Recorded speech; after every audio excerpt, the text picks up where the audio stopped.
Right right Ahmed గారు, అంటే ఇప్పుడు తెలంగాణలో ఒకవేళ కూటమి పోటీ చేస్తే బీఆర్ఎస్కి ఓటమి తప్పదా? ప్రజలు నమ్మే పరిస్థితులు లేరా? మీకున్నటువంటి ఇన్ఫర్మేషన్ ప్రకారం మీరేం చెప్తారు?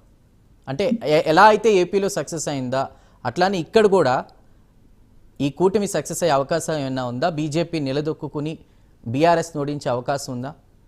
మరోవైపు కాంగ్రెస్ కూడా ఉంది. మీ వ్యూ పాయింట్లో మీరేం చెప్తారు? ముఖ్యంగా తెలంగాణ రాజకీయాలు ఒకసారి చూసుకుంటే బీఆర్ఎస్ టిఆర్ఎస్ అనే పార్టీ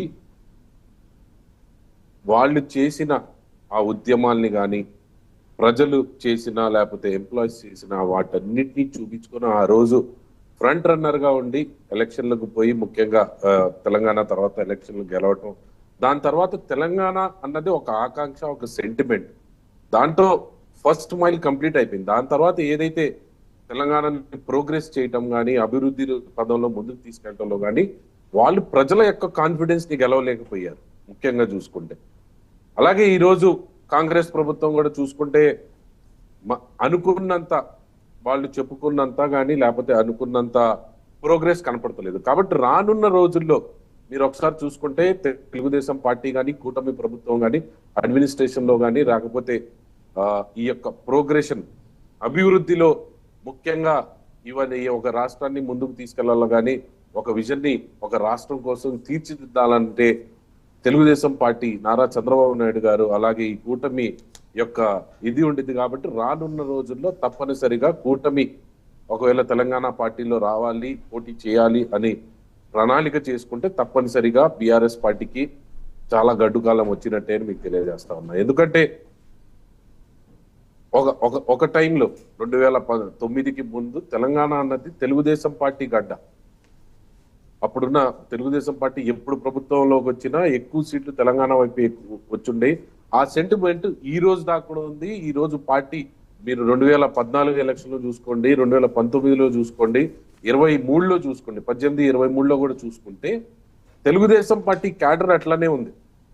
జస్ట్ దాన్ని మళ్ళీ మోటివేట్ చేసుకొని ఒక ప్రాపర్ స్ట్రీమ్ లైనింగ్ లో చేసుకుంటే మళ్ళీ పార్టీకి మంచి రోజులు వచ్చే టైం అయితే ఉంది. ఈ రోజులు ఆ గ్యాప్ కూడా కనపడతా ఉంది ఈ రోజు.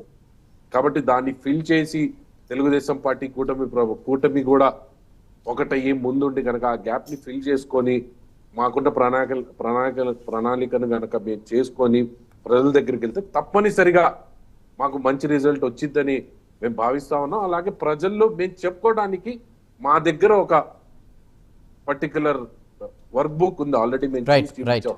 ఎందుకంటే ఈ రోజు చంద్రబాబు నాయుడు గారు గురించి కూడా చూసుకుంటే హైదరాబాద్ లో ఆయన చేసిన డెవలప్మెంట్ గురించి కానీ వాటన్నిటి గురించి చెప్పుకోవడానికి మాకు ఉంది. రెండు అన్నగారు ఇందాక చెప్తా చంద్రబాబు నాయుడు గారి గురించి ఏదో చెప్తా ఉన్నారు. టిజి వెంకటేష్ గారు ఒక పార్టీలో, ఆయన కొడుకు భరత్ గారు ఇంకో పార్టీలో. అన్నగారికి ఒకసారి చెప్తా ఉన్నా, అన్న ఒకసారి చూసుకొని మాట్లాడాలి. పార్టీలు అన్నవి వ్యక్తిగతం. ఒక ఇంట్లో ఒక ఓటుకి వేస్తే అదే ఇంట్లో నుంచి ఇంకో ఆయన ఇంకో పార్టీకి కూడా ఓటేయచ్చు. అసలు ఎందుకు మీ అధినాయకుడు ఒక పార్టీలో ఉంటే ఆయన చెల్లి గారు ఇంకో పార్టీలో ఉన్నారు, ఇద్దరు అధ్యక్షులుగా ఫ్రంట్ లైన్ లో ఉండి రన్ చేస్తా ఉన్నారు. కాబట్టి కనీసం వైసీపీ నుంచి అయితే మేము ఇది ఈ నీతిని ఎక్స్పెక్ట్ చేయట్లేదని మాజీ మంత్రిగా ఉన్నటువంటి వ్యక్తి బీజేపీలో ఉన్నారు. వాళ్ళిద్దరు ఒకే కుటుంబంలో ఉంటారు, వాళ్ళిద్దరికి అండర్స్టాండ్ ఉంది అనేది అది గమనించాలి. వీళ్ళిద్దరికి లేదని మీరు చెప్పకూడదు కదా. వాళ్ళిద్దరు స్ట్రాటజీ అయినా తెలీదా మీకు? రామారావు గారు ప్లీజ్, మనకి మిగతా ప్యానెల్ సభ్యులు కూడా జాయిన్ అయ్యారు. బీఆర్ఎస్ నుంచి విజయ ఆర్య క్షత్రియ గారు జాయిన్ అయ్యారు. అదేవిధంగా బీజేపీ నుంచి లోకా బి రామ్కోట్ గారు జాయిన్ అయ్యారు. ముందుగా